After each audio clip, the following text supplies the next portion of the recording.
expectativa pela votação do novo arcabouço fiscal, que acabou de ser aprovado na Câmara, mexeu ao longo do dia com o mercado financeiro. A bolsa subiu nesta terça e o dólar voltou a cair. Sobre isso, a gente conversa agora com o economista Jason Vieira. Boa noite, Jason. Obrigado pela presença. Obrigado pelo convite. Jason, qual que é a sensação do mercado sobre esse texto, a percepção? Ele vai ajudar a melhorar a situação das contas públicas ou não? Qual tem sido a leitura?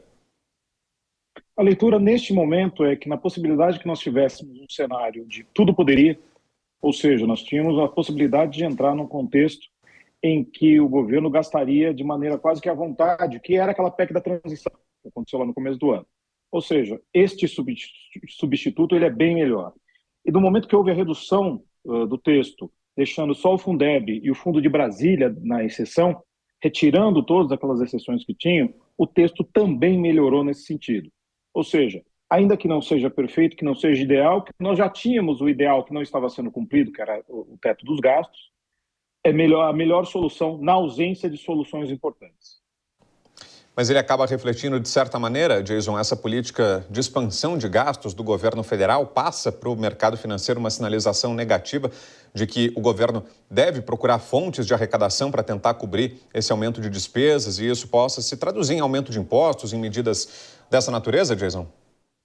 Então, nós temos dois momentos em relação à questão do arcabouço fiscal. Primeiro, exatamente, é a aprovação agora, que dá um alívio, digamos, no mercado. Entende-se que há alguma coisa no sentido fiscal. Quando se analisa a PEC em si, ela tem um gatilho de gastos, mas não tem um gatilho de economia. E isso é um ponto muito importante. Ela mantém os gastos sempre correntes, pelo menos crescendo a 0,6%. Não há responsabilização dos gestores caso efetivamente não sejam cumpridas as metas. A meta simplesmente ela fica reduzida para o ano seguinte, ou seja, só pode gastar um pouco menos no ano seguinte.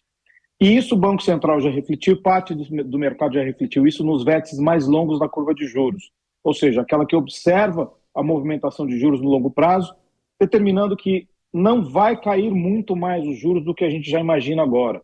Ou seja, se aproximar daqueles 2% que nós vimos recentemente durante a gestão passada é praticamente impossível.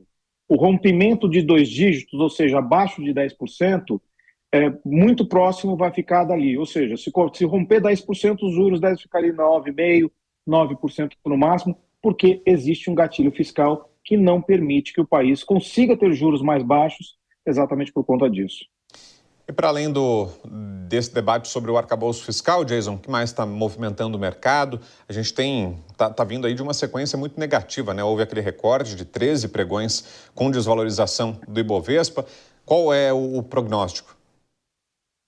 Nós temos um curto prazo bem desafiador, principalmente em relação à questão no exterior. A China continua com problemas para estimular sua própria economia. As pessoas voltaram da pandemia muito assustadas e não estão consumindo. Isso é um ponto muito importante. Por mais que o governo tente dar estímulos, está muito difícil fazer a população se desfazer da poupança que ela fez nesse período. Outro ponto são os Estados Unidos, que por mais que tente debelar a inflação, ela continua forte. E os sinais de atividade econômica nos Estados Unidos também continuam fortes. Então, é uma situação meio estranha, porque os Estados Unidos é obrigado a continuar subindo os juros, o que atrai capital global para os Estados Unidos, e aí efetivamente faz com que o dólar suba em relação às outras moedas. Todo esse contexto de desafios, e no Brasil também, naquele momento, a ausência de uma movimentação mais concreta em relação à votação do arcabouço fiscal, fez com que nós tivéssemos essa sequência muito ruim, tanto para o câmbio, como também para a Bolsa de Valores. O cenário de agora em diante o Brasil depende bastante da China, porque nós precisamos ter crescimento econômico. Nós optamos num passado recente que a China fosse o nosso principal parceiro.